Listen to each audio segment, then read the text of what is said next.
బాధ్యతలు అనేవి నీ చుట్టూ హద్దులు నిర్మిస్తాయి. మితిమీరిన హద్దులు నీ జీవితంలో నిజమైన ఆనందానికి సంకెళ్ళు వేసి బంధిస్తూ ఉంటాయి.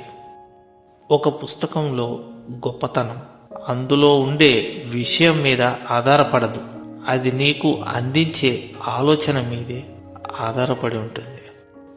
నీ యొక్క తెలివిని ఎంత పెంచుకుంటే నీ విలువ కూడా అంత పెరుగుతుంది.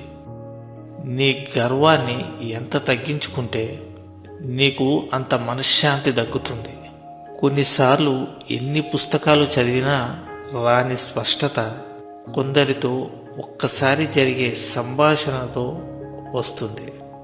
భోజనం రుచిగా లేదని ఫిర్యాదు చేసే ముందు తినడానికి ఏమీ లేని పేదవారి గురించి ఒక్కసారి ఆలోచించు.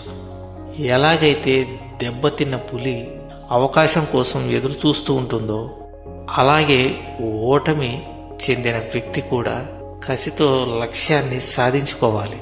ఒకరిని విమర్శించే ముందు మీరు సరిగ్గా ఉన్నారో లేదో చూసుకోండి, చాలా ముఖ్యం. ఎందుకంటే మీరు ఒకరిని విమర్శిస్తే మిమ్మల్ని విమర్శించేవారు 100 మంది ఉంటారు. గడిచిపోయిన నిన్నటి కంటే, తెలియని రేపటి కంటే గడుపుతున్న ఈరోజు ఎంతో విలువైంది. మీ యొక్క రహస్యాలను ఎప్పుడూ కూడా ఎవరికీ చెప్పవద్దు, ఎందుకంటే అదే మిమ్మల్ని నాశనం చేస్తుంది. మీ వద్ద ఉన్నంతసేపు అది రహస్యంగా ఉంటుంది. ఎప్పుడైతే ఇతరుల చెవిలో పడుతుందో అది హాస్యంగా మారుతుంది. నీరు లేని బావి దగ్గరికి, అలాగే డబ్బు లేని వ్యక్తి దగ్గరికి ఎవరూ రారు.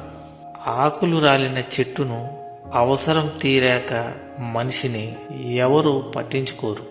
ఒకరితో మరొకరిని ఎప్పుడూ పోల్చుకోకూడదు, ఎందుకంటే సింహం ఎప్పటికీ శునకంలా విశ్వాసం చూపలేదు, అలాగే శునకం కూడా ఎప్పటికీ అడవికి రాజు కాలేదు. కానీ ఎవరి స్థానంలో వారు ఎంతో గొప్పవారు. మీరు సహాయం చేసినప్పుడు కలిగే ఆనందం కన్నా మోసం చేసినప్పుడు కలిగే బాధ మనిషికి ఎక్కువ కాలం గుర్తుంటుంది. పైకేమో దీవెనలు, లోపల శాపనార్థాలు. పైకి ప్రేమలు, లోపల ద్వేషాలు. పైకేమో మనిషితత్వం, లోపల రాక్షసత్వం. పైకేమో నిజాయితీ, లోపల నటన. ఇదే నేటి సమాజం. మనం జీవితంలో దేన్ని ఆశపడకూడదు. మన తలరాతలో ఏముంటే అదే నడుస్తుంది. అబద్ధానికి అభిమానులు ఎక్కువ, నిజానికి శత్రువులు ఎక్కువ. డబ్బులు ఉన్నన్ని రోజులు కొందరికి కళ్ళు నెత్తిమీదే ఉంటాయి, అప్పుడు మనం వాళ్లకు కనిపించము.